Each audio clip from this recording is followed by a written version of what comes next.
Wussten Sie, dass die Nautilus einen Witchball an Bord hatte als Schutz vor Hexerei und Magie? Oder dass Brieftauben mit Umschnallkameras als Fotografen von Luftaufnahmen eingesetzt wurden? Als Museum kann man Museumstars nutzen, um für Besucherinnen sowohl für den Besuch im Museum als auch für zu Hause, vor dem Besuch, nach dem Besuch Inhalte anzubieten.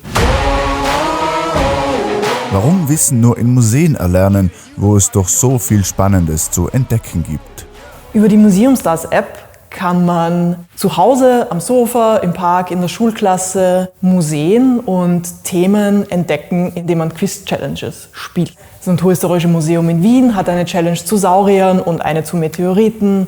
Andere Museen aus Deutschland bieten zum Beispiel eine Tour durch eine Ausstellung an und so kann man aktuell über 100 Museen entdecken, ohne vor Ort sein zu müssen.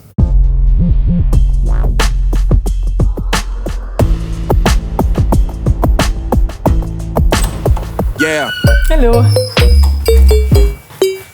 Yeah. Zu Besuch im Office der Wiener App-Entwickler Fluxguide, ein junges IT-Unternehmen, das sich auf die Gestaltung digitaler Lösungen für Museen spezialisiert hat. Yeah. Yeah. Wir haben generell eine sehr, sehr familiäre, freundschaftliche Atmosphäre bei uns im Team. Wir sind so 16 Leute, suchen gerade noch 2, also hoffentlich bald mehr. Ja, jetzt sind wir in einem von unseren Developer-Zimmern, wo unsere Entwicklerinnen und Entwickler fleißig am in die Tasten klopfen sind. Hier entstand auch die Idee für die Museumstars, eine App, die Ausstellungsinhalte spielerisch aufbereitet. Für absolvierte Touren oder gelöste Rätsel gibt es Punkte bzw. Sterne.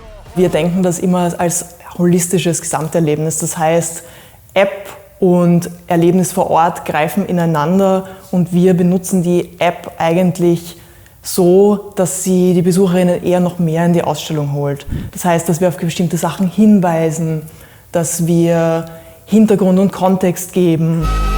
Den Inhalt und das Aussehen der jeweiligen Challenge können KuratorInnen selbst bestimmen und das ohne eigene Programmierkenntnisse. Also wir haben sehr darauf geachtet, dass man keine Vorkenntnisse braucht, dass es möglichst einfach zu bedienen ist, dass man wirklich wie ein Formular sehr schnell durchgehen kann, aber trotzdem sehr viele Freiheiten hat. Also generell ist es so, man kann hier mit wenigen Handgriffen einfach auch sein Design anpassen, man kann individuelle Farben nehmen, Texte, Bilder, Audio, Videos und ein großer Fokus bei uns waren auch Quizfragen, Multiple-Choice-Fragen, Schätzfragen und auch Zuordnungsaufgaben.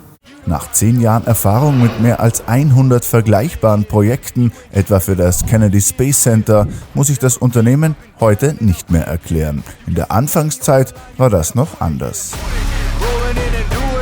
2010, 2011, als wir begonnen haben, gab es halt sowas wie Mobile Apps noch nicht, im klassischen, wie wir es heute kennen zumindest.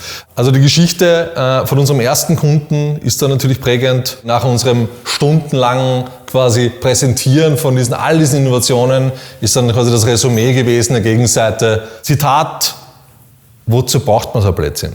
Heute gehört der multimediale Mehrwert zum Status quo moderner Museen. Und der ist durch den spielerischen Ansatz von Museumstars um eine Facette reicher. Und bis zum Jahr 2050?